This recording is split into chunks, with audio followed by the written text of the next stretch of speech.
Hello mga idol, thank you po for watching my channel Marvelous Mark TV. Ngayon po ay i-tour ko kayo at i-share sa inyo yung room na pinagstayan namin. At nandito po kami ngayon sa Nueva Villa sa Silang, Cavite. Okay, so nag-staycation po kami, yung family namin, yung wife ko, yung mga anak ko, yung kasama yung mami ko, yung family ni Maring Risa.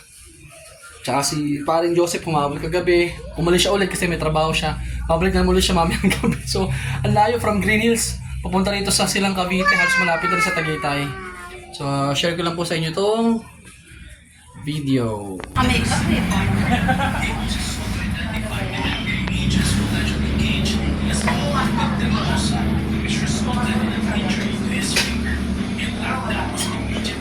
Ano ba si Trillanes? Ano ba itong Trillanes? Wala. Simpleng mamamaya. Wala siyang ano. Simpleng mamamay. Wala siya sa servisyo.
Morning.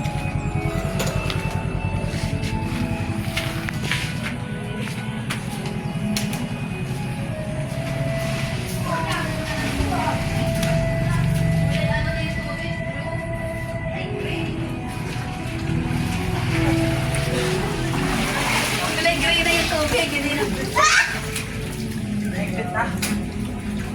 Hera! Sabi! Go, go, go, go! Go!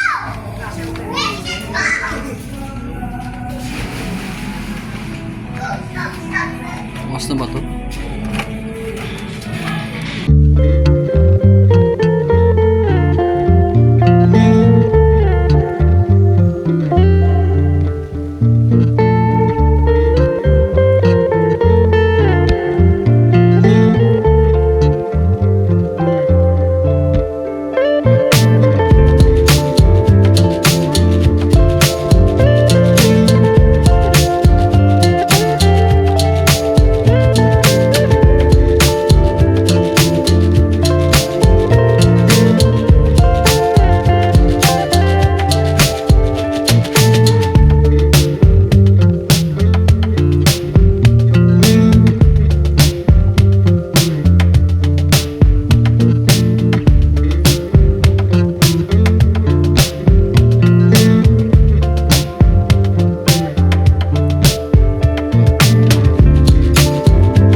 Po yung room na natuluyan namin na pinagsama na rin po kasi yung birthday ng asawa ko tsaka yung Mother's Day. So kanina po, gumising ako ng maga para ihipan yung lobo. Kaso sobrang napalakas yung ihip ko, pumutok. Yan, kaya nalagyan ng salon pass. Tamang-tama, kasi pag nagkakaedad ka, kailangan mo na rin ng salon pass, no? Yan. Tapos, meron ditong, mga Doraemon na libro, comics, ang dami, Tinagalog. Tsaka babaliktad ang pagbukas, Babaliktad. Doraemon, ang dami. Tapos, ito po yung pinaka CR dun sa kwarto namin.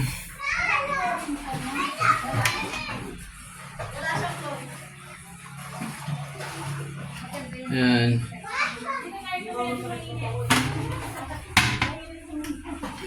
Tapos yung mga tao sa labas nag-swimming. Lumalalim na nga din. Hindi, papareho. Hindi, parang kanina kasi yung dito yan. Ano? Ako, lamig. Lamig din. Rain, rain.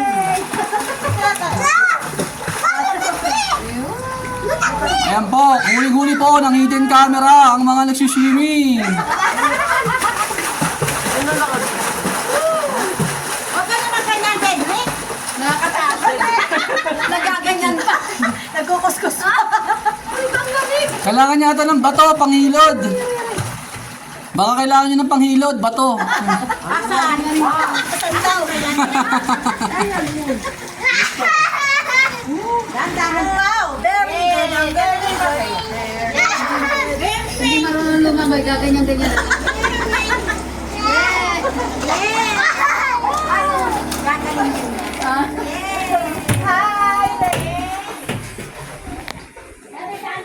Kami dito ni Mia sa loob, ayan.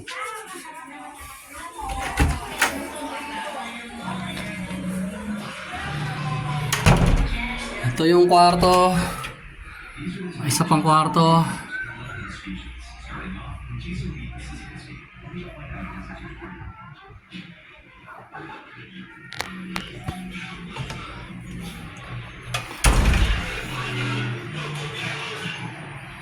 Meron pang parang arcade, videohan.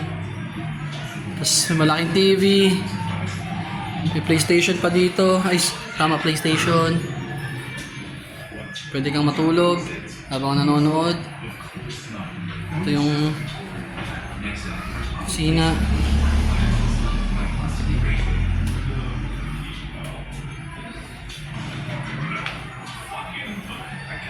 Isang kwarto dito.